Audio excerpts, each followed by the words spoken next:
आने की कोशिश करेगी बीजेपी, क्या उसका रिवर्स रिएक्शन भी हो सकता है हिंदुओं में? कोई संभावना है इसकी, या हिंदू को कन्विंस कर लिया जाएगा कि ये तो तुम्हारे लिए ही किया जा रहा है?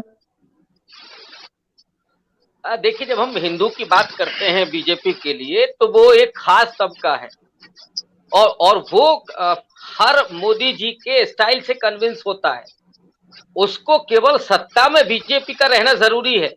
उसके लिए वो कैसे वोट का जुगाड़ कर रहे हैं, कैसे आ रहे हैं, किसको ठोका पीटा जा रहा है, किसको क्या सहूलियतें मिल रही हैं, किसको 2 किलो अनाज मिल रहा है, उससे उसका कोई साबका नहीं। नंबर 2, ये जो परसेप्शन की बात की जा रही कि बीजेपी अपना चरित्र दुरुस्त करना चाहती है, मुझे लगता है कि ये कोई इरादा नहीं। अगर बाहर की दुनिया में भी उनको दिखाना होता तो नूपुर शर्मा वाले इशू पर अभी तक वो कुछ कर चुके होते। उन्हें सुप्रीम कोर्ट की कोई परवाह नहीं है, उन्हें दुनिया के तमाम देशों की भी कोई परवाह नहीं। उनको परवाह केवल है कि हम सत्ता में कैसे रहेंगे, और उसके लिए ये सारी वोट जुगाड़ की राजनीति है। दरअसल पिछले दिनों, माने जो अभी तक की राजनीति है भारतीय जनता पार्टी की, उसमें उसने मुसलमान को बिल्कुल एलिनेट कर दिया है, एकदम अकेला छोड़ दिया है। न कांग्रेस बात कर रही है, न सपा बात कर रही है, न बसपा बात कर रही है। अब वो तबका जाए तो जाए कहां?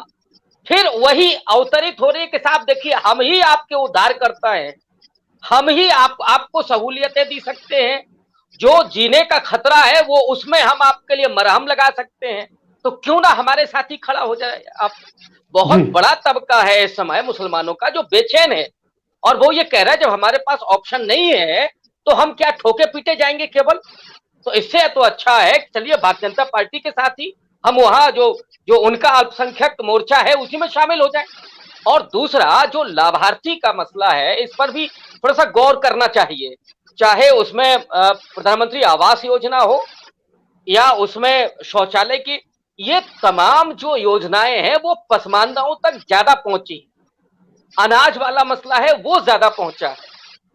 और दूसरा, जिस तरह से गवर्नमेंट काम करती है, मुझे याद आ रहा है कि आज के करीब 6-7 साल पहले मैं एक एनजीओ के मार्फत एक जगह गया था कुछ क्लास लेने के लिए, और वो एनजीओ काम कर रहा था मुस्लिम महिलाओं पर। और मैं आपको पूरी जिम्मेदारी के साथ यहां बता रहा हूं कि जो उसका करता धरता था, उसने महिलाओं को गाली देते हुए मुझसे कहा कि इनको दुरुस्त करना है। अब मैं क्या रिएक्ट करता, तो मैंने कहा कि मैं तो ऐसी जगह नहीं आ सकता था, आप जिस तरह के लहजे में बात कर रहे हैं, तो उनका जो काम होता है, जिस तरह से वो उनके बीच में काम करते हैं, पूरा उनको विभाजित करके, तो ये जो पसमानदा को लेकर के आ रहे हैं, बड़ी रणनीति है कि आपस में अशराफों के साथ उनको जो अंतर्विरोध है उसमें लड़वाइए भी, और उसके बाद उनको थोड़ा सा मरहम लगा करके उनको वोट के रूप में उनका इस्तेमाल करिए। कोई उनको अधिकार नहीं देना है, कोई प्रतिनिधित्व नहीं देना है, केवल टोकन देना है। जी प्रोफेसर